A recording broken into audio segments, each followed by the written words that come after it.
हिमाचल के शिमला के रामपुर में बादल फटा। बादल फटने के बाद नोगली नाले में आई बाढ़, बाजार में मची अफरा तफरी। बाजार के बीचों बीच बहने वाले नाले में भरी उफान, पानी का तेज बहाव नीचे इलाके की ओर बढ़ा, लोगों को सुरक्षित ठिकानों पर पहुंचाया गया। बादल फटने से पानी का तेज बहाव निचले इलाके की बस्ती की ओर बढ़ा, लेकिन प्रशासन ने समय रहते इलाके को खाली कराया। हिमाचल प्रदेश के किन्नौर में कैलाश यात्रा फंसे श्रद्धालुओं का रेस्क्यू जारी। कल बादल फटने से किन्नौर में हुआ था भारी नुकसान। उत्तराखंड के धराली में रेस्क्यू ऑपरेशन चलाया जा रहा है। तेजी से सेना, आईटीबीपी, एनडीआरएफ, एसडीआरएफ और बाकी टीमें बिना रुके जी जान से रेस्क्यू में लगी हैं। सीएम पुष्कर सिंह धामी खुद उत्तरकाशी में रात भर डटे रहे। धराली और हरसिल में राहत और बचाव कार्य की निगरानी की। प्रभावित इलाकों में हेलीकॉप्टर से पहुंचाई जा रही है राहत सामग्री। अब तक 6 लोगों की हो चुकी है मौत, 10 जवान समेत 30 से ज्यादा लोग लापता। धराली में तबाही से 10 घंटे पहले का वीडियो। धराली के कल्प केदार मंदिर में उत्सव की तस्वीर। वीडियो में नाचते गाते दिख रहे हैं 50 से ज्यादा लोग। वीडियो में दिख रहा है कि प्राचीन मंदिर सजा हुआ है, लोग नाच रहे हैं, गा रहे हैं, भगवान की भक्ति में लीन हैं। कई लोग धराली में तबाही वाले दिन रुके हुए थे। उत्तराखंड धराली के एक घर से तेज प्रभाव से आते हुए मलबे का वीडियो में लोग चीखते चिल्लाते दिख रहे हैं। बद्रीनाथ राष्ट्रीय राजमार्ग पर पीपल कोटी के निकट भारी भूस्खलन, करीब 30 मीटर सड़क पूरी तरह क्षतिग्रस्त, मार्ग बाधित। जम्मू कश्मीर के कठुआ के पहाड़ी क्षेत्र में तारंकल गांव में अभी तक नहीं पहुंचे विकास की पहली सीढ़ी, लोग पथरीले ढलान से होकर गुजरने को मजबूर।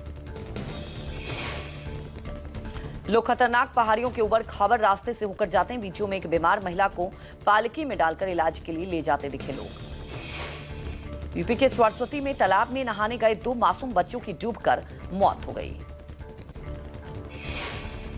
यूपी के चित्रकूट में एक पटाखा व्यापारी के घर में लगी भीषण आग, रिहायशी इलाके में आसपास रहने वाले लोगों में मचा हड़कंप। पटाखों की धमाकों की आवाज से गूंजा पूरा इलाका, कड़ी मशक्कत के बाद आग पर काबू पाया गया। आग बुझाने के बाद व्यापारी के घर में भारी तादाद में पटाखों का जखीरा बरामद। सूचना मिलते ही पुलिस ने शुरू किया राहत और बचाव कार्य। प्रतापगढ़ में चेकिंग के दौरान पुलिस के लुटेरों से मुठभेड़ में 2 आरोपी गिरफ्तार, 1 आरोपी घायल। मुठभेड़ में अंत जन्म पर दिए सरगना शोएब ताला के पैर में लगी गोली, बदमाश मारूफ पर भी लूट का आरोप। बुलंदशहर में बैंक एजेंट से लूटपाट का आरोपी नाविद पुलिस मुठभेड़ में घायल। नाविद से लूट के 2,11,000 रुपए, एजेंट का आधार कार्ड, तमंचा, कारतूस बरामद। नाविद ने 3 अन्य साथियों के साथ की थी लूट। पुलिस ने घटना में शामिल 3 बदमाशों को पहले ही भेज दिया जेल। यूपी के सीतापुर पत्रकार हत्याकांड में एसटीएफ के एनकाउंटर में दोनों शूटर ढेर। पत्रकार राघवेंद्र वाजपेयी हत्याकांड के दोनों शूटर राजू उर्फ रिजवान, संजय उर्फ अकील मुठभेड़ में ढेर। एनकाउंटर के दौरान दोनों तरफ से कई राउंड फायरिंग हुई। 8 मार्च को बाइक से जा रहे पत्रकार को रास्ते में रोककर गोली मार दी गई थी। दोनों शूटर्स पर 1-1 लाख का इनाम था घोषित। लंबे समय से थी पुलिस को तलाश। यूपी एसटीएफ को मिली बड़ी कामयाबी, झारखंड के कुख्यात गैंगस्टर छोटू धनबादिया का प्रयागराज में एनकाउंटर। कुख्यात गैंगस्टर आशीष रंजन उर्फ छोटू धनबादिया को मुठभेड़ के बाद पुलिस ने किया गिरफ्तार।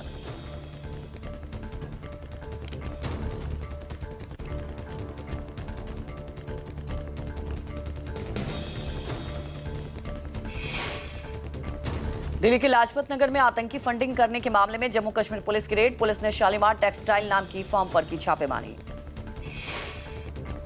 जम्मू कश्मीर पुलिस की इंटेलिजेंस यूनिट ने की छापेमारी। काउंटर इंटेलिजेंस यूनिट ने 2 लोगों को गिरफ्तार किया।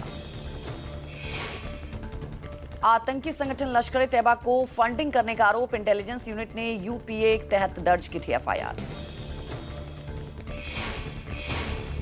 झांसी में पुलिस की बदमाशों से हुई मुठभेड़, प्रधानाचार्य पर हमला करने वाला बदमाश मुठभेड़ में घायल। 2 हफ्ते पहले स्कूल के प्रिंसिपल पर जाने से मारने की नियत से किया था हमला, फरारी काट रहे आरोपी को लगी गोली।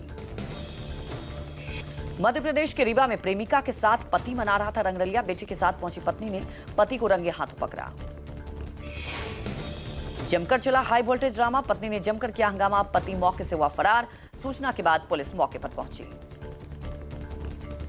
बलरामपुर के वाड्रफ नगर में बनारस रोड को पार करते हुए दिखा हाथी। वन विभाग की टीम ने काफी मशक्कत के बाद हाथी को जंगल की ओर खदेड़ा।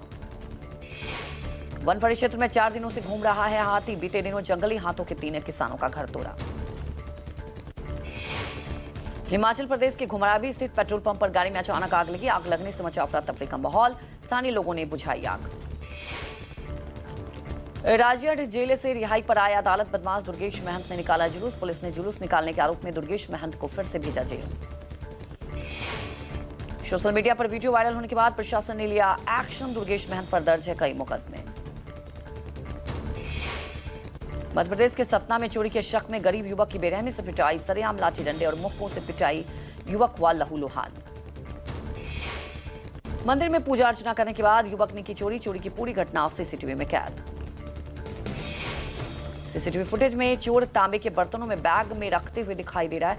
पहले हाथ जोड़कर मंदिर के अंदर जाता है, फिर तांबे के गंगा सागर समेत अन्य चीजें चोरी कर ले जाता है। एमपी के मुरैना में खराब सड़क पर अनियंत्रित होकर पलटा ई रिक्शा। स्कूल से घर लौट रही छात्रा ई रिक्शा के नीचे दबी। छात्रा के ऊपर ई रिक्शा पलटने की घटना सीसीटीवी कैमरे में कैद। छात्रा गंभीर रूप से घायल। खुदाई के बाद सड़क का नहीं किया है मेंटेनेंस। यूपी के शाहजहांपुर में कांवरियों का फूटा गुस्सा। कांवर रूट पर जानवरों के मांस से लदे ट्रक पर हंगामा। बाराबंकी में पीआरडी जवान विवेक कुमार श्रीवास्तव ने की गुंडागर्दी। पीआरडी जवान ने कार चालक को पीटकर कार की चाबी छीनी। पेट्रोल पंप पर ड्राइवर को सरेआम पीटने का वीडियो वायरल। वीडियो बनाने पर मीडिया कर्मियों के साथ भी अभद्रता की। गुजरात एटीएस ने किए बड़े आतंकी मॉड्यूल का खुलासा। सोशल मीडिया पर गजवाए हिंद और पाकिस्तानी सेना के समर्थन में जहर उगलने वाली शमा परवीन को बेंगलुरु से गिरफ्तार किया गया। शमा परवीन के कई आतंकी कारनामों का पर्दाफाश। जांच में पता चला कि सोशल मीडिया पर कट्टरपंथी, भारत विरोधी और पाकिस्तानी सेना के समर्थन में लगातार पोस्ट कर रही थी शमा। बिहार के जमुई में मुखिया के घर हथियार फैक्ट्री का भंडाफोड़। मौत का सामान बना रहा था मुखिया। यूपी के मऊ में मंत्री एके शर्मा ने सपा विधायक सुधाकर सिंह पर सार्वजनिक रूप से लुटाया स्नेह। मंत्री शर्मा ने मन से भावुकता में कहा, अगर उनकी पार्टी में कोई जीत सकता है तो आशीर्वाद इनसे लेना ही पड़ेगा।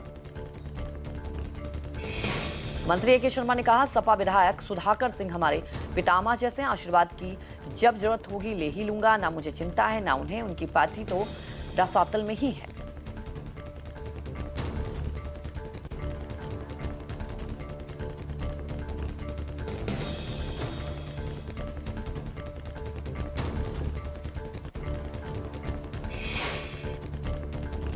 जौनपुर में बाढ़ प्रभावित क्षेत्र का दौरा करने पहुंचे मंत्री एके शर्मा की विवादित बोल। कहा, सब ठीक है।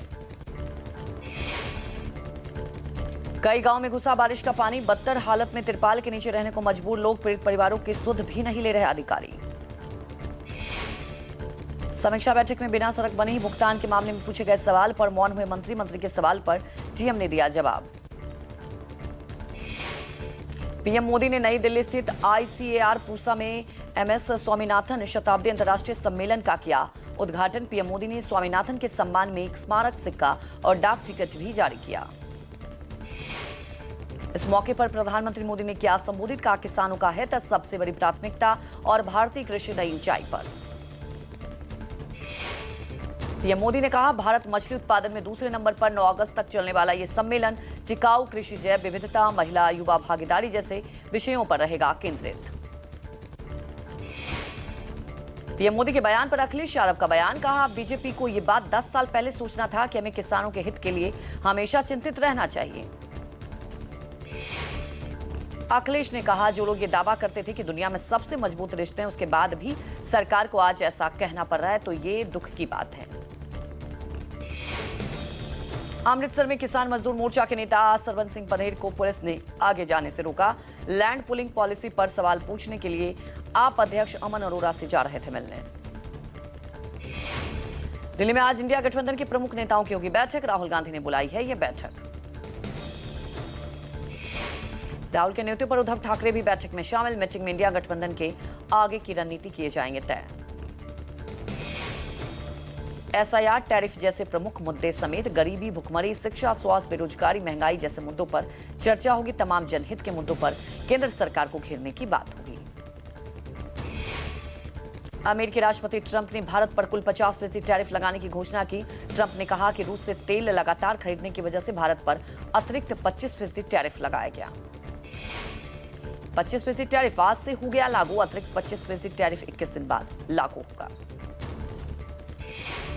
विदेश मंत्रालय ने ट्रंप के इस कदम को अनुचित और अन्यायपूर्ण बताया। कहा, राष्ट्रीय हित के लिए, रक्षा के लिए भारत उठाएगा उचित कदम। राहुल गांधी ने इसे ब्लैकमेलिंग की कोशिश बताया। कहा, बेहतर होगा कि मोदी अपनी कमजोरियों को जनता के हितों पर हावी ना होने दें। एसआईआर पर हंगामे के बीच राज्यसभा और लोकसभा की कार्रवाई स्थगित। राज्यसभा और लोकसभा की कार्रवाई 2 बजे तक के लिए स्थगित। बिहार में वोटर लिस्ट में पुनरीक्षण की लगातार मांग कर रहे हैं विपक्षी दल। कार्रवाई शुरू होते ही विपक्षी सांसदों ने बिहार में मतदाता सूची विवाद को लेकर हंगामा शुरू कर दिया। ट्रंप के भारत पर लगाए गए 25% टैरिफ पर शेयर बाजार पर देखने को मिला असर। बीएसई का सेंसेक्स 430 अंक तक गिरा। एनएसई में 140 पॉइंट से ज्यादा की गिरावट। ट्रंप टैरिफ को लेकर जारी उठापटक के चलते निवेशकों में हड़कंप। 31 अगस्त से चीन के दौरे पर जाएंगे पीएम मोदी। एससीओ समिट में पीएम मोदी लेंगे हिस्सा। एससीओ की 25वीं बैठक होगी चीन के तियानजिन में। एससीओ में 10 सदस्यों में चीन, भारत, कजाकिस्तान, रूस, पाकिस्तान, ताजिकिस्तान, ईरान और बेलारूस शामिल है। पीएम मोदी अब तक 5 बार जा चुके हैं चीन के दौरे पर। पहली बार पीएम ने मई 2015 में चीन का दौरा किया था। जम्मू कश्मीर के कुलगाम में ऑपरेशन अखल जारी। रात भर भारी गोलीबारी और विस्फोटकों की सुनाई आवाजें। उत्तर सेना के कमांडर लेफ्टिनेंट जनरल प्रतीक शर्मा ने देवसर का दौरा किया। कमांडर लेफ्टिनेंट जनरल का चल रहे अभियानों की दी गई जानकारी। सुरक्षा स्थिति को लेकर चर्चा हुई।